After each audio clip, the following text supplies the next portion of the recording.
Moi, j'ai plus confiance dans le médiateur. Oui, avant d'ici les deux parties. Il vous souviendra que guerre en Angola est ça là 27 ans. Et ça a 27 ans, 30 ans. Biso c'est 30 ans, mais en Angola est ça là 30 ans. Mais les jours aux États-Unis à Télémaki à s'impliquer qui Marambo Silaki. Wanda et le vaso c'est ça mangungu. Vous comprenez? Pour la biso officiellement guerre et Cécilie et ma tractation vaso ça là. Au moins que avant même que Alongwa définitivement awa à Luki que non Joseph a sa responsabilité comme numéro 1 à Kabila Kanamba Kazembere a sa responsabilité comme numéro 1 à AFC M23. Tout ça pour la mise à conflit entre Congolais. Alors que Mukimombe dit qu'il s'agit du Rwanda qui a agressé Congo, non, bah Congolais. Vous comprenez? Très bien. Et même si Joseph a salé l'aventure à Zosala, et aussi Manangote, M. Kanambe Kazembere, ou à Zosala, et aussi parce que Baké au signé encore on a bien qui était. Monsieur Maître Eli Kamalenga, vous parlez de la paix, nous Koloba, Olingue, avantage à tout ça, qui m'écoute, vous parlez de la paix.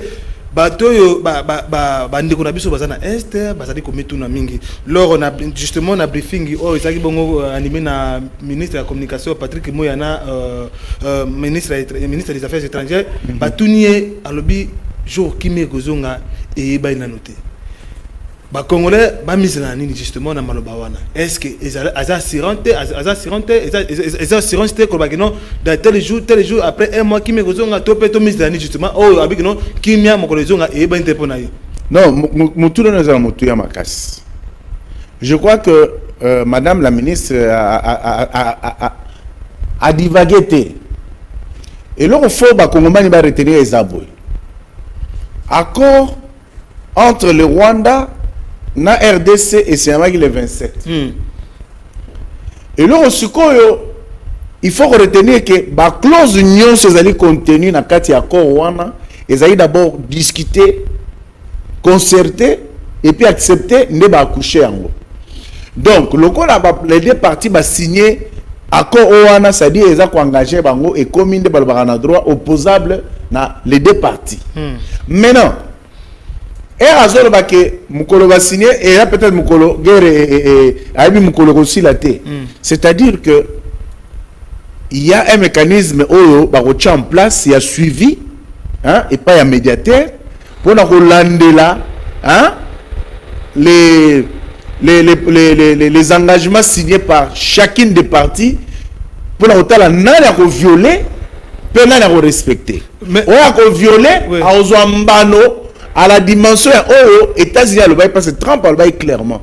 So, on a dit même Madame Wagner, excellence ministre des Affaires étrangères, elle va si co-signer, si comment on a présenté Trump dans la Maison Blanche. À lobby, elle a yambi bango encouragé bango à sepeli, à lobaki n'a pas sabino siko maloba, nana koloba, abani na partie rwandaise. Après si ministre des Affaires étrangères comme azana li kamorolobate abino je préfère que oya banda parce qu'il y a qui n'a pas ces matières hein elle a aussi ça répliquer la matière au RDC lobaki. Je crois madame Wagner a dit clairement que biso d'abord d'abord qu'on peut se merci pour le peuple congolais on est très content très motivé l'engagement na yozui ya kovandisa biso on aussi sa guerre maître après si maloba ya mokonza mboka oyo a félicité.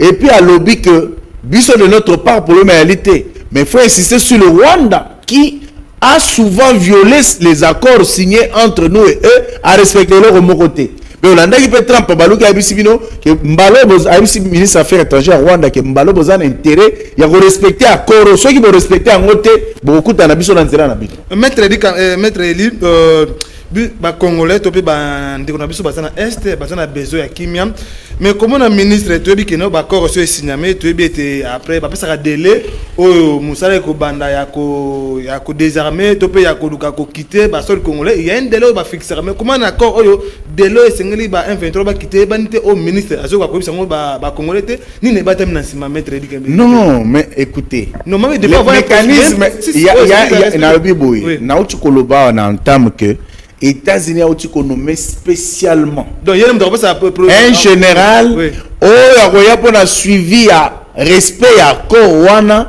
entre les deux parties. Ils veulent il y aura une délégation à Congo, il y aura une délégation à Rwanda pour respecter au cas par cas toutes les clauses contenues dans l'accord ou signamé pour s'assurer que et là on est respecter. S'il y a des militaires rwandais sur le sol congolais, va libérer. Et balobi que Rwanda doit les M23 comme avant avant même la signature à accord, Hollanda Bintou Keïta envoyé par l'ONU à Guinée ça M23 na ba onyo so bunana est à mon épée Kabila que non l'ordre vous est donné pour libérer ba territoire nyonso ba entité nyonso besoin occuper de Bunagana à Bukavu et vous avez jusqu'au 15.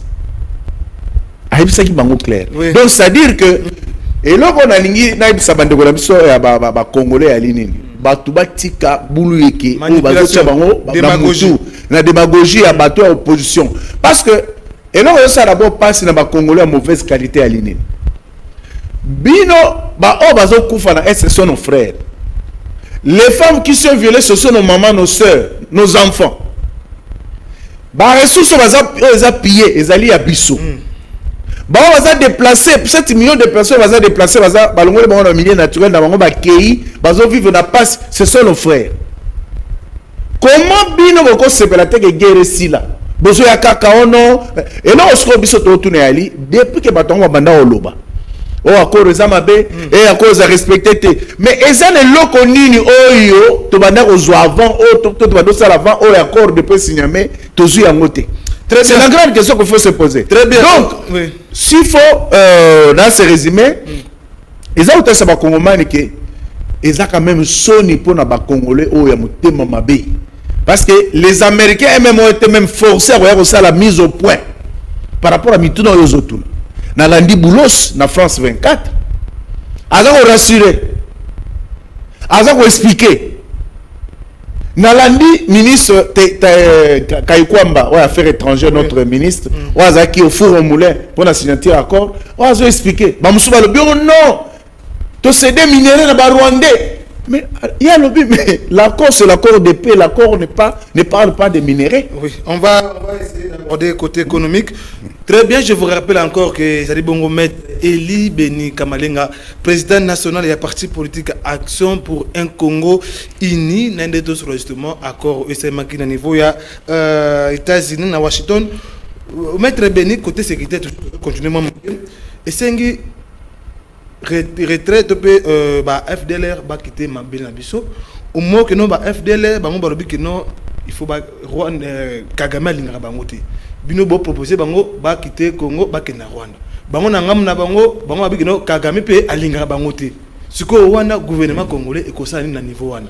Je crois que mutune za malam makas mingi ba congolais ba se souvenir que na conseil de sécurité des Nations Unies il y avait une bataille diplomatique ou bataille d'abord au niveau du conseil de sécurité entre les représentants à RDC et Rwanda. Il était Bisso, avec des éléments bien documentés par notre test que Rwanda a na mabele na Bisso. Non, il y a les génocides, il y a Batouti, Namboka, Nabango, RDC, armée, FDLR, pour déstabiliser Mboka. Mais la partie RDC est ici d'abord dans le Conseil de sécurité que na Rwanda, et puis ça a été confirmé dans la cérémonie à 30e anniversaire, il y a le génocide rwandais, et puis c'est le coup de la Bango Libanda que bateau à Koufaki Kuna, il n'y avait pas que les Tutsis, il y avait les Tois, il y avait les Hutus, il y avait les Tutsis, et il y avait d'autres peuples au Bazavana na Rwanda au Koufaki à l'occasion du génocide. Ce qui venait déjà fausser débat à l'Okuta la Bango Basari pendant 30 ans, fonds de commerce au Bazaki Nango. Parlant de FDLR. Oui. FDLR, ce sont des gens qui sont dans l'imaginaire. Depuis 30 ans, Rwanda Bomi Panabiso a pillé, a violé. Mais tout ce que Kate Mukolomo, quand on dit que non, na Rwanda, attentat et Salemaki, et Zanani FDLR. To attaque mon songolo pakala na territoire tel, na région tel, na commune tel, il y a territoire rwandais. Tout ce que Mukolomo côté. En dehors de cela, il faut retenir une chose. Durant ces 30 dernières années, depuis musée aya na pouvoir avant même arriver à musée ba Rwanda ba kokota na musée de 1997 to yo zona 18 ans ya Kabila na avant, c'est-à-dire administration ya Est République ya RDC eza na maboko ya ba Rwandais wana, c'est eux qui administrent. Il y a même des gens qui ont placé en poste basala ke ba encore déplacé bangote. Quand le chef de l'État les a déplacés de là, ndemoni mobulu ke okota ki bituma makasi yé non, ba encore déplacé bangote fokaka administration wana sur le plan il y a police, il y a armée, renseignement ils les mêmes personnes ba Rwanda na bazala. Mais bangonde ba gérer ba administrer Est et Amboka na biso pendant 31 ans. Mais ba intérêt wana et ba FDR wana ba mona ba côté. Parce que soi-disant ils opèrent à l'Est de la RDC. Mais bangonde ba administrer parti wana pendant 31 ans, sur 32 ans, mais tout le basuko au Nil, prétexte wana. Pourquoi basili sa bangote? Parce que bangote ba dimisara bango. Waneza d'abord élément ya flou. Si la RDC accepte, et si aujourd'hui les instances nationales, régionales, sous-régionales et même internationales, voire le monde aujourd'hui a compris que la question de FDLR n'était qu'un prétexte. Mais la RDC, parce que dans la bouche des négociateurs rwandais, souci na bango yalika kolobano ba FDLR bazali. Pour la prétexte wana bon, on a accepté ba FDLR so bazali na so bazana Congo. On va venir voir maintenant tout à so bazar wapi. Vous comprenez? C'est comme ça que du côté RDC, on a pris l'engagement si le FDLR bazana na mboka na biso, ba bimba ba kende pa na bango. Vous comprenez? Na Rwanda Kagame bango te mettre li. Na lobi boye. Na lobi boye. Lelo soki dialogue intercongolais Salema ya San City, hein? Tozaki na MLC ya Jean-Pierre Bemba, tozaki na Baroubé c'était encore RCD. Tozaki na RCD KML, tozaki na Manine belé. Mais tout ce monde qui se réclamait être congolais, ils ont été mis ensemble. Basa le dialogue na boyoka nipo kimia ezo na mboka na bango. Alors, il faut de même que les FDLR, parce qu'ils ne sont pas congolais, bazali ba rwandais. Hein? So bazo ka ba neutraliser bango za ko basani. Bazo ils sont bisika ba uti. Basa la paix dialogue rwandais ba s'organiser, ba FDLR bazo nga para bango, ba o musunyo so ba se retrouver raté so tout ba out tout ça. Ba vendre ensemble, ba tia kimia bazo ba tia biso tranquille. Très bien, en tout cas donc ba rwandais basa la bongo dialogue entre bango, ba libérer bongo mboka na biso, maître Elibeni to comme na volet économique. Oui. Na ko wana ba lobby RDC, il faut collaborer na Rwanda. Na côté minéral, il faut ba minéral na biso ça bon raffiner na Rwanda. C'est faux. Et ça bon ba part que comment est-ce que le gouvernement na biso ça dit concéder intégrité territoriale et souveraineté dans notre pays. Encore une fois bande kolanga ya Congo, ils a quand même moi passe. L'accord ezolobelate que minéral na biso za raffiner na Rwanda. Non. D'ailleurs, il y a un sénateur américain lors des assises que vous avez organisées qui s'étonne. À lobby, mais les négociations faites par le président congolais actuel, aucun chef de l'État africain ne l'a fait. Aller négocier, obtenir que l'entreprise Oekoya va engager 80% et à Bao va engager les Congolais. Sur le plan c'est-à-dire le président a négocié obtenu que 80% met d'œuvres à la congolaise. Il a négocié et obtenu pour que la même que la part sociale congolais les congolais la part sociale dans l'entreprise ouana. Il a négocié et obtenu que la raffinerie va minérer ça sur place et non ailleurs. Donc maître Béni minérer comme ma brutité et vous avez transformé awa donc les capitaux ba minerais yo mettre Beni et mettre li aux rassurer ba Congo que non raffinement et que ça ma ronde té minerais très maté non justement je te confirme cela mais nazo comme na place oyo ba Congo bazoloba parce que eza na bateau mission la bango ali ko tia bulu ekele mito ba congolais ko kosa bango mais na ta mission d'abord négociation au mokonzambo kasali c'est-à-dire que tout ce qui est minéré et comme ma brutité dans ce territoire congolais, vous allez traiter awa. Vous comprenez? Avantage ça donne à Congolais, c'est-à-dire ndé ba kosa biso na projet Sikomine, na contrat Sikomine oyo Kabila signa na ba Rwandais, oyo ba chinois, o mo ba kabola entre bango, mais oyo ozoka ke l'investissement est équivalent à 500 milliards de dollars. Et ça 500 équivalent, mais c'est 500 milliards de dollars aux Zoya. Et puis, qu'on bénéficie dans le Congo sur le plan économique, sur le plan social, sur le plan de l'infrastructure et dans plusieurs domaines. Aux Zoya que non. Tu sais qu'il n'est pas allé négocier pour naïe, na clic naïe, mais à négocier pour l'intérêt général. Mais par contre, tout le monde est Kazembe, Kakanambe, Kazembe, notre ancien chef de l'État, ou à négocier qui ezaki essentiellement bon ezaki partagé entre potes, entre amis et non pour avoir cet avantage dans le pays. Ça c'est un. Maintenant pour encore ma place oyo bazolo nga ba tromper ba congolais. C'est-à-dire que ba minerai ba teki ba minerai nazo comme ce qu'on place au bazolo bela place oyo accord bazolo bela aspect il y a cogestion. C'est-à-dire entre biso na Rwanda ezana bisika mususu oyo Mayeye, hein? Et ce qui a parti monsieur Zana Rwanda, parti monsieur Zana côté la biso. Et ça ba avantage, je cause à sorte de ressources, ça na sa Maywana, hein? Monsieur Zati na ngambo akuna. Ça dit Rwanda a exploité ngambo na ye. Biso to exploiter ngambo na biso. To le batte parce que ezali Ruzizi, ezali Congo bino Rwanda, to traverser la ngambo à Rwanda, mais exploiter ngambo na ndenge ni moki no biso to biki no Rwanda, parce na minerai te ko exploiter na lobi boye, na lobi boye. Ngambo za ngambo na ye osomona rivière we bandi na Congo suika na Congo e kati na ngambo te. Entre biso na Angola. Hein? Entre biso na Angola, il y a des minéraux au ezake non, toza na ba pétrole Koutou Angola pendant des années à Bisso, à exploiter à Yangamou na Bisso, sans que Bisso soit intervenir. Mais lorsque Félix est arrivé, il a dit niet. Bos Anangamou na Bino, bos sauter à Bino, bos sauter à Bisso. C'est ça ce qu'on appelle la gestion commune. Parce que les frontières ont fait que Tozali ba voisin awa. Mais on nous sous Anango à Bino penga mona boanango. Et cause à la paix forêt. Vous comprenez? Et vous appelez, doit partir monsieur débordé dans l'angambo ya Rwanda, monsieur dans l'angambo. Ils vont gérer de leur côté, biso peut gérer à biso.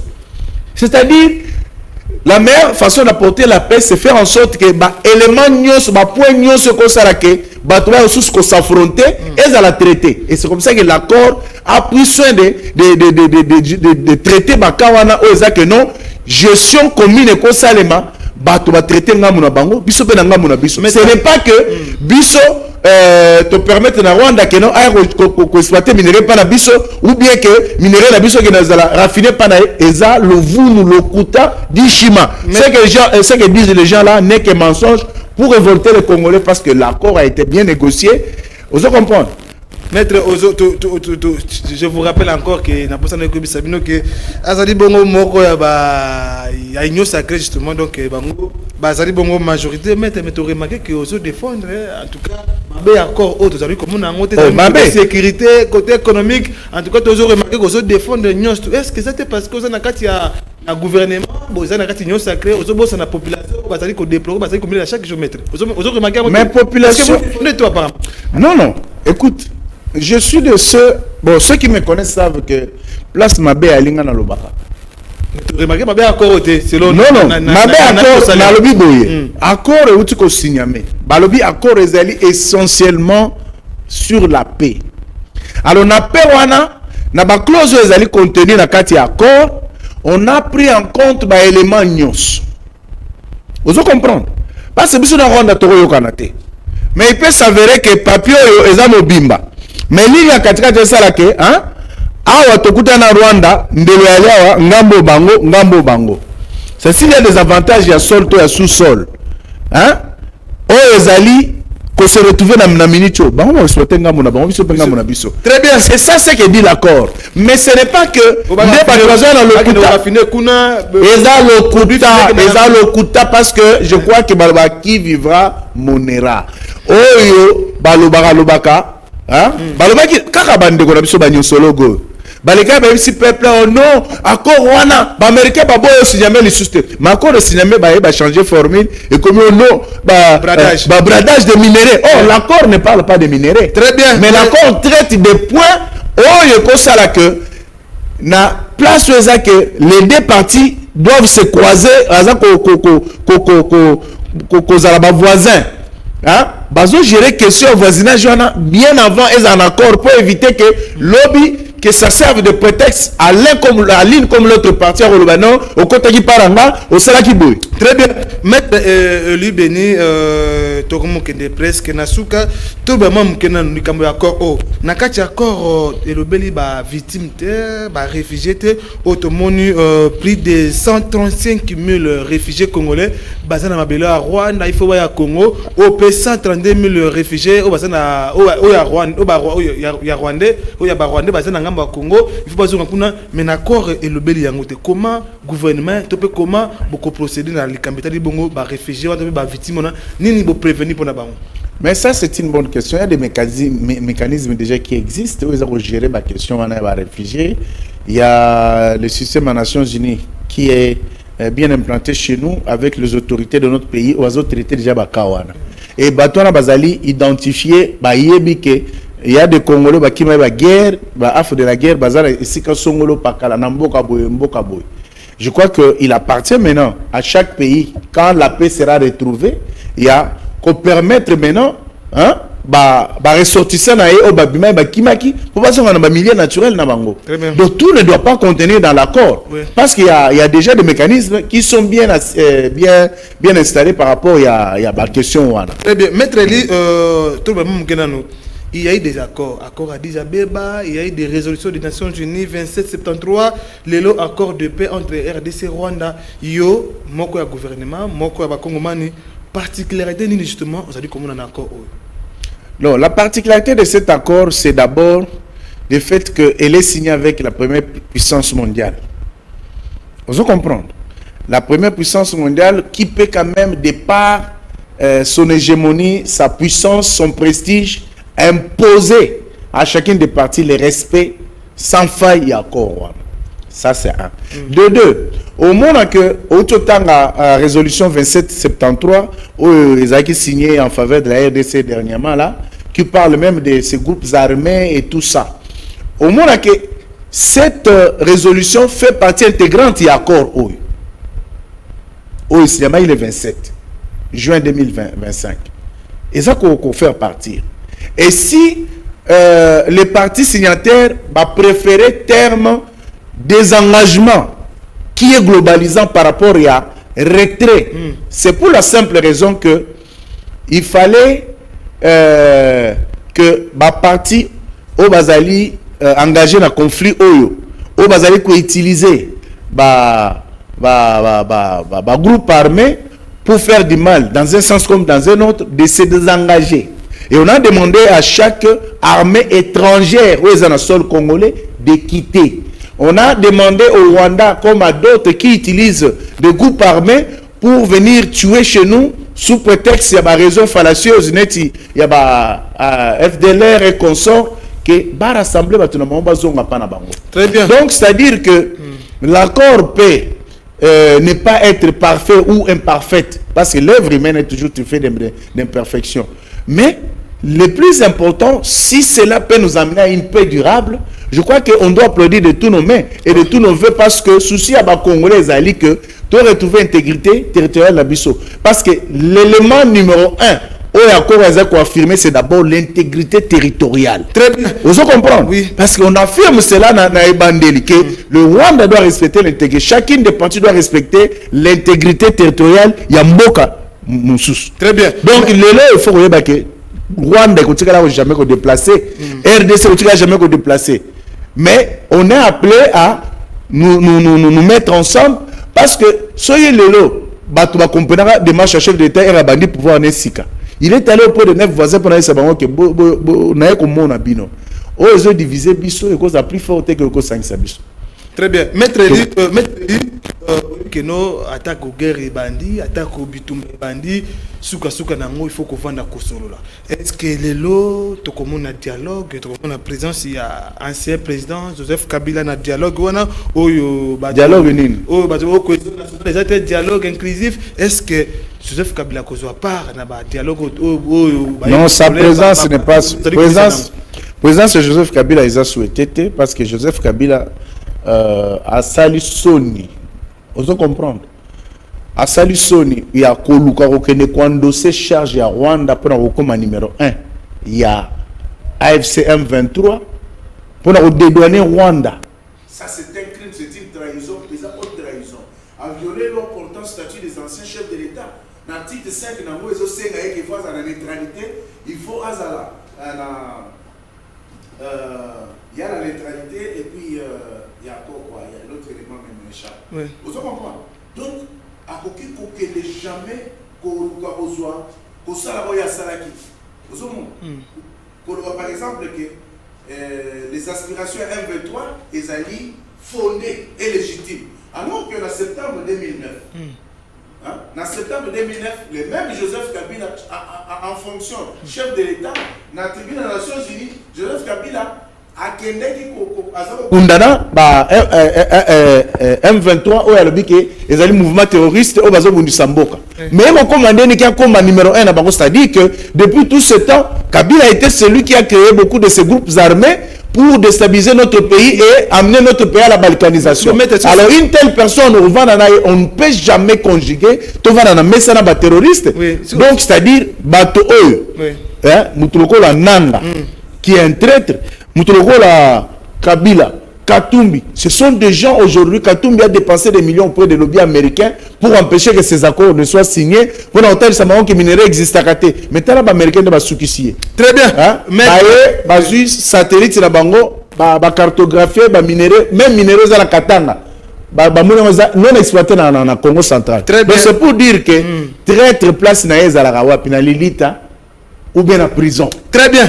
Maître Libé Kamalenga, président national du parti politique Action pour un Congo uni, à Saraki Bongo na émission Bongwana, après si Bongo Makanis na justement, en tout cas, analyse un peu pertinent, en tout cas, Tokoyamba Mbalas Mamaneb, Sarabino, Toyamba ba invité sur base, il y a des questions Nabino sur base, il y a des demandes Nabino, Bosse Nabo, Maître Libé Kamalenga, numéro 1, président national du parti politique Action.